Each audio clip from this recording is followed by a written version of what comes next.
Going on, guys? You can tell we are back at the shop. I'm already dirty. I ran home to get some bulbs, which I realize now aren't even going to work, and I had to get the GoPro because I forgot it again. If you guys haven't been paying attention, I've dropped like 3 videos within the past day, or maybe probably at least within the last 36 hours. I just posted one, top 5 drivability and looks mods for your first gen.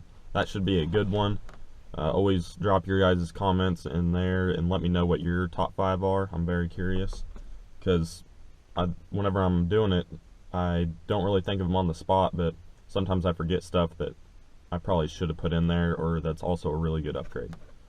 Alright, so today I've pretty much got most of the 3rd gen wrapped up.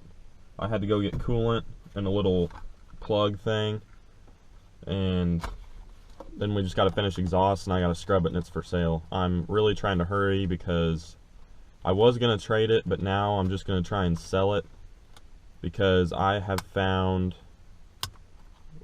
what is, to me, like the ultimate, probably one of my dream trucks.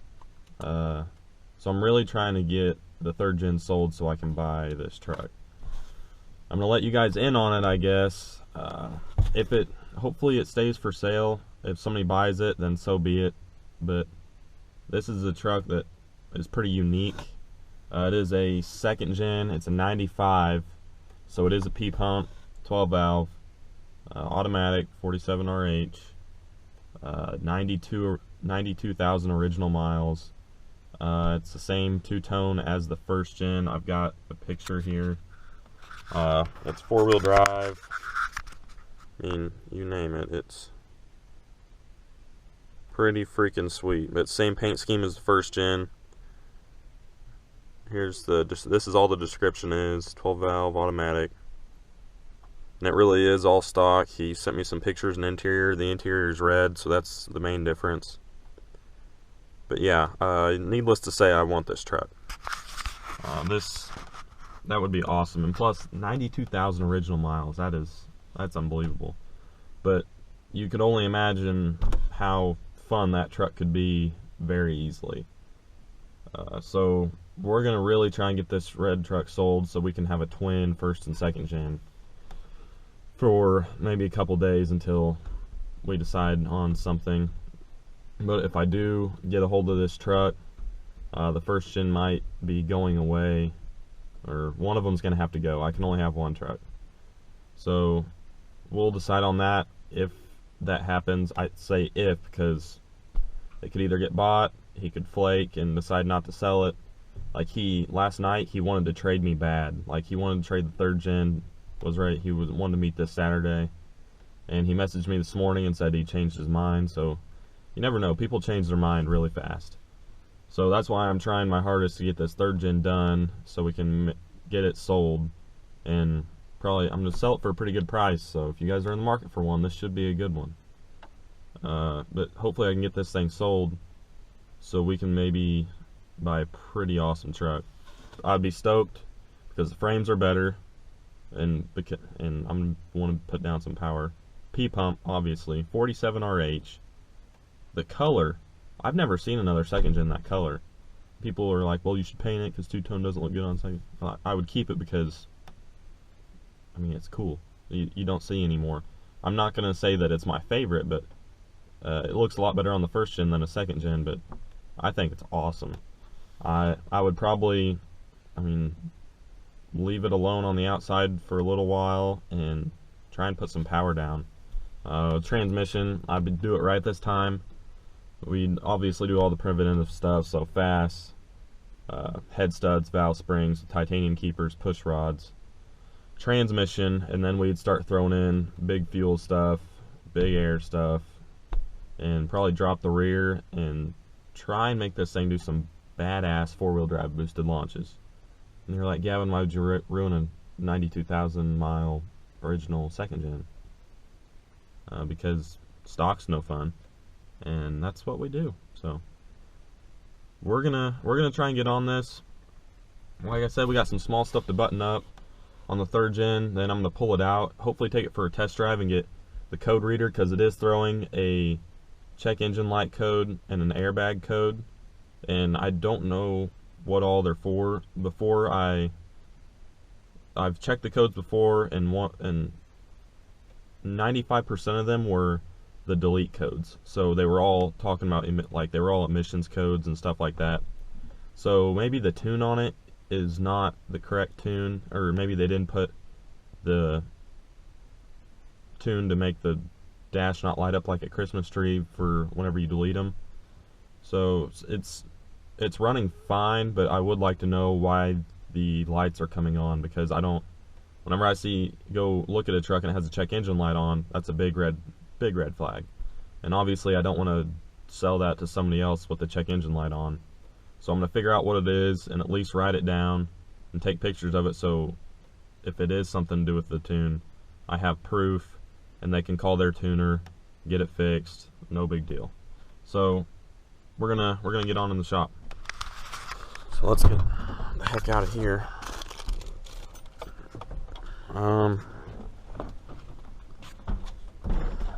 See, we got coolant because I spilled some whenever I was draining it. We got our plug. I think that's all we need. We will be shipping out these set of 15x12 welds tomorrow. Finally. Alright, you guys can't know the code. Alright. Still smells like diesel in here a little bit. Alright. We got the downpipe on. As you can tell, it was leaking a little bit of coolant, which I've got the fix for that. But downpipe's on, everything is hooked up.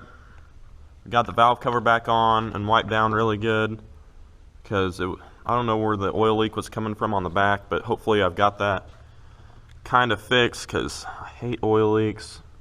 So we're going to throw some more coolant in it. It's pretty close, but I did spill some whenever I was draining it. So I don't know. We got a little ways to go, but we're gonna put this plug in and put some coolant in it, and then fire it up and maybe pull it outside so we can get our mesh cleaned up here. Throw some quick dry down, and then we got to put lights in. You can see I still got the switch back in this, but I'm gonna put all normal, no LEDs up here. Sorry to anybody who wants to buy it, but it's just gonna be how it is. So yeah, we're gonna do that real quick. Alright guys, we have taken the truck on the test drive and it's doing great. There is one tiny little oil leak, but I think it'll be good to go. I have headlight bulbs in here, but I don't have turn signal bulbs. On this side I got a switch back, but I got to take it out. We're going to put turn signal lights in it. So here, if you guys don't know, how to take third gen big headlights out, I've done it 1,000 times. Here, there's two 10 mil little bolts on the front, and then on the back there'll be a little plug that you pull off, and there's a 10 mil back there, but mine's not on because I just threw these in for the test drive. Alright, here's the back.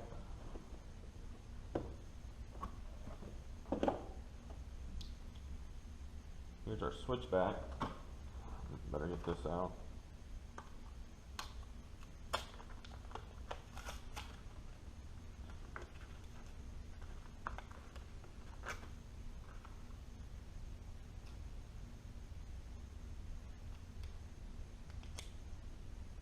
Alright, I'm going to put our switch back over here, because I'll probably be using that eventually.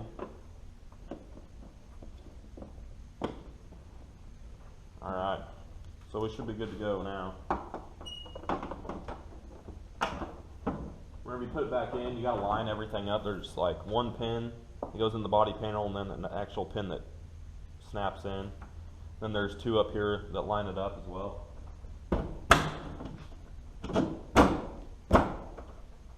Yep, there we go. Put these back in. We'll probably have to go make sure that everything's working correctly.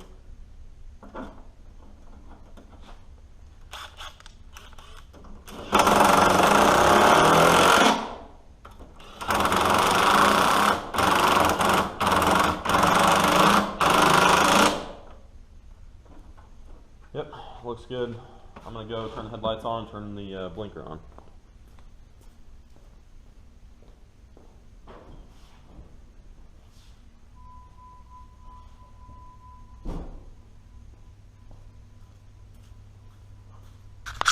Alright, and as you can tell, we do have the signal bulb, and I hope that's a dual function. I honestly did not even look at this. Should be a dual function. But we do have a headlight, and we do have a turn signal, so we're going to do the same for the other side, because as you can tell, we have no signal light on the side. And then we'll be closer, got more stuff done. Alright guys, so me and Keller took it on a test drive, and I forgot to mention, I said we didn't have any problems, but I lied. We did have a boost leak, and I think we found the culprit. That's right. You can see where the gap between the boot and the turbo there. I wish my phone wasn't. There we go. The gap. I might have forgot to tighten it down. Sometimes I use the drill too much. But I think that's the problem, so we've got to adjust that and slide the boot and maybe tighten it down a little better. I don't know if I just didn't get it tight enough or what, but I did get on it and it made a weird noise, and one I know way too well. So I'm gonna try and fix that, and hopefully that problem will be good to go. And then we're gonna get to cleaning this thing. We got both all the lighting in good working condition.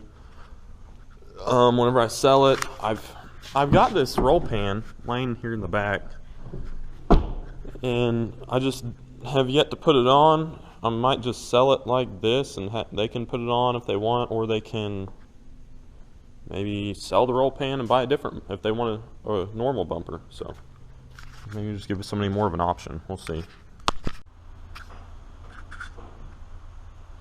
Guthrie went and picked up some 22s last night down towards Branson. Actually, looked pretty good. He wanted to find something because it is starting to get really crappy weather here. It's raining right now, but they're saying something about snow, and definitely don't want to have the fuel forged on in the snow. He is working on some sort of exhaust setup or hanger or welding something up, but this was the old exhaust, which is called like I don't know, what's it called, Denali exhaust? Denali tip, yeah, but he didn't like it, so he's welding something else up. Yes, we did get all wrapped up on this. Still, we're going to clean it up, and I am packaging some wheels to go to California. So this is kind of what I do to ship them. Just get a bunch of bubble wrap, and I've got a big roll of saran wrap, and wrap each front and back lip of the wheel, and then saran wrap the crap out of it, and lay some bubble wrap in the bottom of the box, and that's pretty much it. They're packed in there pretty tight, so it works well for the time it takes, I guess.